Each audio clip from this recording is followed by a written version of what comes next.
அதிகார கூட்டம் ஒன்று சபையேற கண்டேன், தவறென்று என்னை சொல்லும் பரிதாபம் கண்டேன்.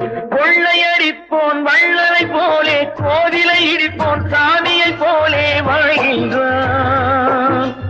ஊழல் செய்பவன் யோக்கியன் போலே, ஊரை ஏய்ப்பவன் உத்தமல் போலே காண்கின்றான்.